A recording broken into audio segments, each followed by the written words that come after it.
خدا یسوع مسیح کے نام میں آپ سب کو سلام۔ اگر آپ کے پاس کلام مقدس ہے تو میرے ساتھ لازمی کھولیں اعمال کی کتاب، اس کا 13واں باب۔ اعمال 13 باب۔ انطاکیہ میں اس کلیسیا کے متعلق جو وہاں تھی کئی نبی اور معلم تھے، یعنی برناباس اور شمعون جو کالا کہلاتا ہے، اور لوکس کرینی اور مناہیم جو چوتھائی ملک کے حاکم ہیرودیس کے ساتھ پلا تھا، اور ساؤل۔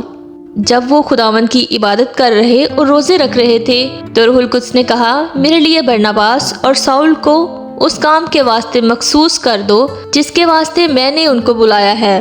تب انہوں نے روزہ رکھ کر اور دعا کر کے اور ان پر ہاتھ رکھ کر انہیں رخصت کیا۔ پس وہ روح القدس کے بھیجے ہوئے سلوکیا کو گئے اور وہاں سے جہاز پر قبرس کو چلے گئے، اور سلمیس میں پہنچ کر یہودیوں کے عبادت خانوں میں خدا کا کلام سنانے لگے، اور یوحنا ان کا خادم تھا۔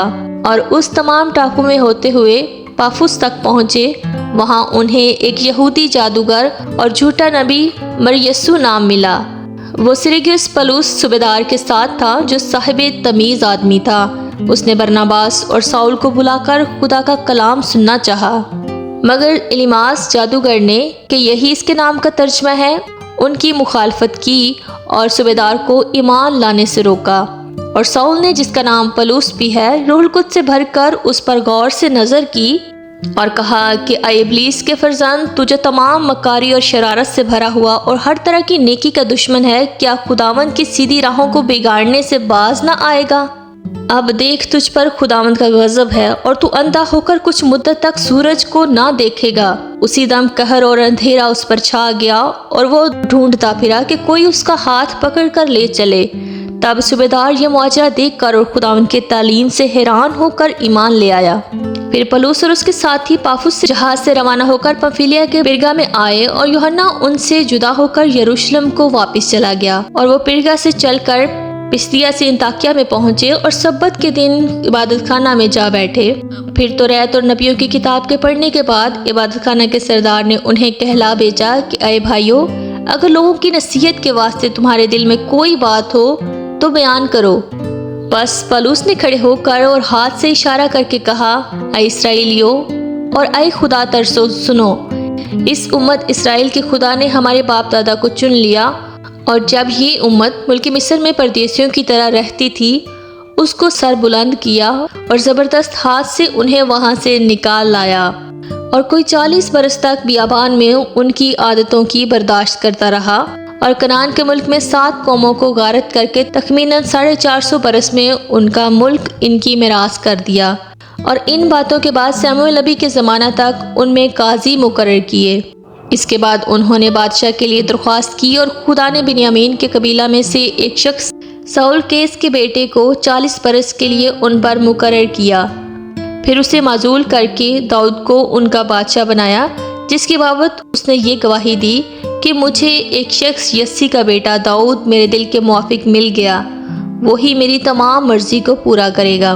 اسی کی نسل میں سے خدا نے اپنے وعدہ کے موافق اسرائیل کے پاس ایک منجی یعنی یسوع کو بھیج دیا، جس کے آنے سے پہلے یوحنا نے اسرائیل کی تمام امت کے سامنے توبہ کے بپتسمہ کی منادی کی۔ اور جب یوحنا اپنا دور پورا کرنے کو تھا تو اس نے کہا کہ تم مجھے کیا سمجھتے ہو؟ میں وہ نہیں، بلکہ دیکھو میرے بعد وہ شخص آنے والا ہے جس کے پاؤں کی جوتیوں کا تسمہ میں کھولنے کے لائق نہیں۔ اے بھائیو، ابراہیم کے فرزندوں اور اے خدا ترسو، اس نجات کا کلام ہمارے پاس بھیجا گیا، کیونکہ یروشلم کے رہنے والوں اور ان کے سرداروں نے اسے نہ پہچانا اور نہ نبیوں کی باتیں سمجھیں جو ہر سبت ان کو سنائی جاتی ہیں، اسی لیے اس پر فتویٰ دے کر ان کو پورا کیا۔ اور اگرچہ اس کے قتل کی کوئی وجہ نہ ملی تو بھی انہوں نے پلاطس سے اس کے قتل کی درخواست کی، اور جو کچھ اس کے حق میں لکھا تھا جب اس کو تمام کر چکے تو اسے صلیب پر سے اتار کر قبر میں رکھا۔ لیکن خدا نے اسے مردوں میں سے جلایا، اور وہ بہت دنوں تک ان کو دکھائی دیا جو اس کے ساتھ گلیل سے یروشلم میں آئے تھے۔ امت کے سامنے اب وہی اس کے گواہ ہیں، اور ہم تم کو اس وعدہ کے بارے میں جو باپ دادا سے کیا گیا تھا یہ خوشخبری دیتے ہیں کہ خدا نے یسوع کو جلا کر ہماری اولاد کے لیے اسی وعدہ کو پورا کیا۔ چنانچہ دوسرے مزمور میں لکھا ہے کہ تو میرا بیٹا ہے، آج تو مجھ سے پیدا ہوا۔ اور اس کے اس طرح مردوں میں سے جلانے کی بابت کہ پھر کبھی نہ مرے، اس نے یوں کہا کہ میں داؤد کی پاک اور سچی نعمتیں تمہیں دوں گا۔ چنانچہ وہ ایک اور مزمور میں بھی کہتا ہے کہ تو اپنے مقدس کے سڑنے کی نوبت پہنچنے نہ دے گا، کیونکہ داؤد نے تو اپنے وقت میں خدا کی مرضی کا تابعدار رہ کر سو گیا اور اپنے باپ دادا سے جا ملا اور اس کے سڑنے کی نوبت پہنچی، مگر جس کو خدا نے جلایا اس کے سڑنے کی نوبت نہیں پہنچی۔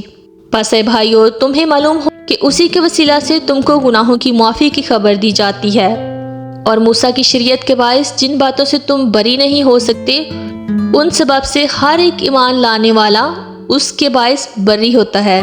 بس خبردار ایسا نہ ہو کہ جو نبیوں کی کتاب میں آیا ہے وہ تم پر صادق آئے کہ اے تحقیق کرنے والو، دیکھو تو عجب کرو اور مٹ جاؤ، کیونکہ میں تمہارے زمانہ میں ایک کام کرتا ہوں، ایسا کام کہ اگر کوئی تم سے بیان کرے تو کبھی اس کا یقین نہ کرو گے۔ ان کے باہر جاتے وقت لوگ منت کرنے لگے کہ اگلے سبت کو بھی یہ باتیں ہمیں سنائی جائیں۔ جب مجلس برخاست ہوئی تو بہت سے یہودی اور خدا پرست نومرد یہودی پولس اور برنباس کے پیچھے ہو لیے۔ انہوں نے ان سے کلام کیا اور ترغیب دی کہ خدا کے فضل پر قائم رہو۔ دوسرے سبت کو تقریباً سارا شہر خدا کا کلام سننے کو اکٹھا ہوا، مگر یہودی اتنی بھیڑ دیکھ کر حسد سے بھر گئے اور پولس کی باتوں کی مخالفت کرنے اور کفر بکنے لگے۔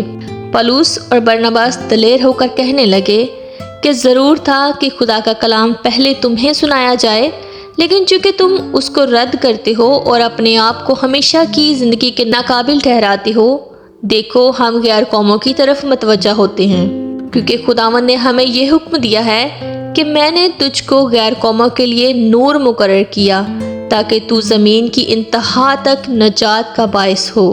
غیر قوم والے یہ سن کر خوش ہوئے اور خدا کے کلام کی بڑائی کرنے لگے، اور جتنے ہمیشہ کی زندگی کے لیے مقرر کیے گئے تھے ایمان لے آئے، اور اس تمام علاقہ میں خدا کا کلام پھیل گیا۔